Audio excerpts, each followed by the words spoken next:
There's a quick check off the highway not too far away from where I live. It's the only thing open 24/7 in my rural, middle-of-nowhere town. It's about a 25-minute drive if I'm speeding, which I usually am. So to translate for all you city folk, it's basically right next door. My sleep schedule is beyond atrocious, so I've been to that quick check more than a handful of times. I like to think I'm pretty generic-looking and nondescript, meaning I blend in well. But it wouldn't surprise me if some of the late-night workers recognize me by now. This happened just last week, so most of the details are still painfully fresh in my mind. It was past midnight, and I was coding on my laptop. My productivity and focus peak between the hours of 9 p.m. and 3 a.m., so I was in that flow state that any hard worker craves. The problem with late-night grinding is that you go from perfectly comfortable to dying of hunger in a matter of minutes, which is exactly what prompted me to shut things down and grab something to eat around the reasonable hour of 2 a.m. Just so you have an understanding of everything, I should mention that the highway leading to the quick check is more of a local road than an interstate, so it's usually pretty dead. The ride there was relatively uneventful. I pulled into the quick check, ordered a sandwich from one of the counters, and roamed the aisles while I waited. The mix of caffeine I'm usually stemmed out on, and the ADHD I was born with, makes it difficult for me to sit still, so I was just kind of pacing around one of the corners of the store when I noticed something. Facing one of the refrigerators that lined the back of the store was a person sitting crisscross on the ground. It was such an odd sight that I initially overlooked it, then snapped my head back around to make sure I hadn't imagined it. And I hadn't. There was literally a person sitting on the ground at the end of the aisle, facing the refrigerator like he was examining it. I couldn't see anything other than the brown coat and jeans he was wearing.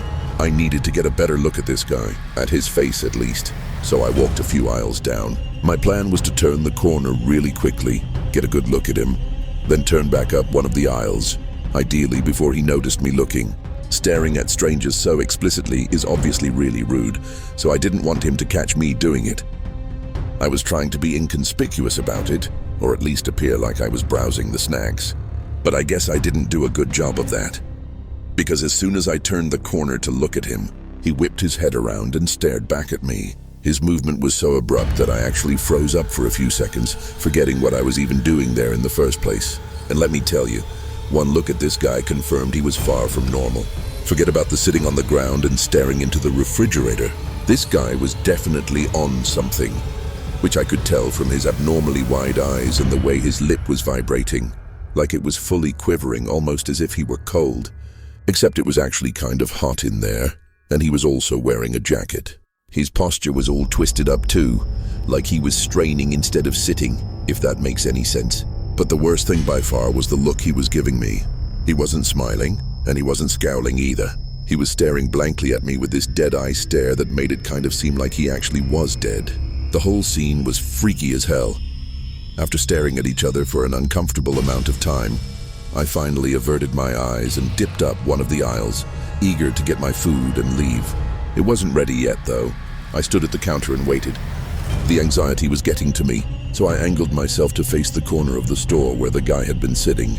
I was half expecting him to emerge from one of the aisles, at which point I'm not sure what I would have done, but he never did. Eventually, my food was ready. I promptly left the store without another thought.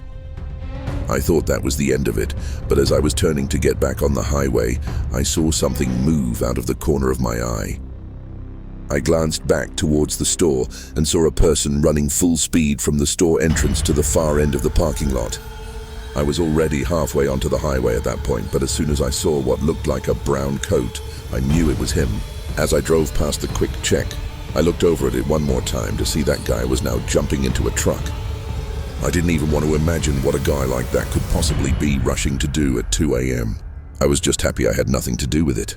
I sped off, just wanting to get home in peace.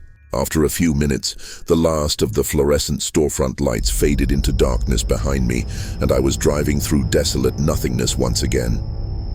I'm used to being the only car on the road when it's that late at night, which is why it was so surprising when I noticed headlights in my rearview mirror. But it was even more surprising when I realized the headlights were getting closer, meaning they were going faster than me, and I wasn't exactly driving the speed limit.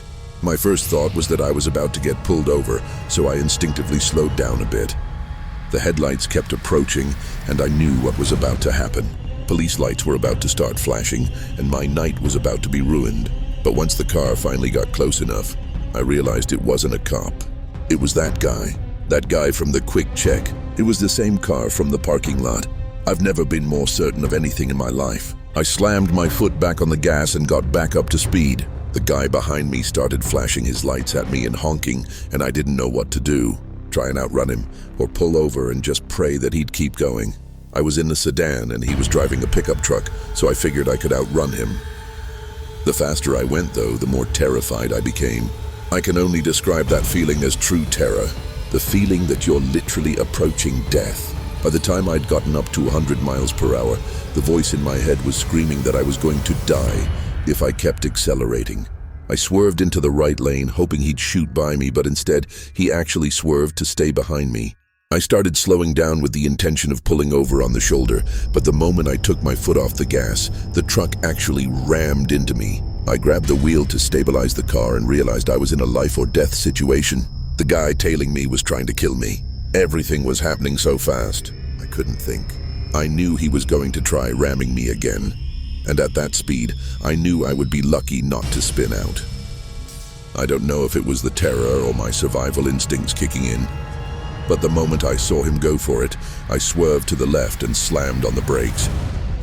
The truck shot past me, and I watched as he swerved back and forth a few times before spinning out and shooting off the highway into the field. Despite how violently my hands were shaking and how terrified I was, I forced myself to start driving again. I sped the entire way home. As soon as I got inside, I called the police and reported the incident, although it's not like I could precisely describe where everything had gone down. They took my statement anyway, and I was happy to give it. I know for a fact that Quick Check had security cameras in their parking lot, so I'm pretty confident they'll end up catching that guy. It's only been a week since this happened, but I haven't heard anything yet.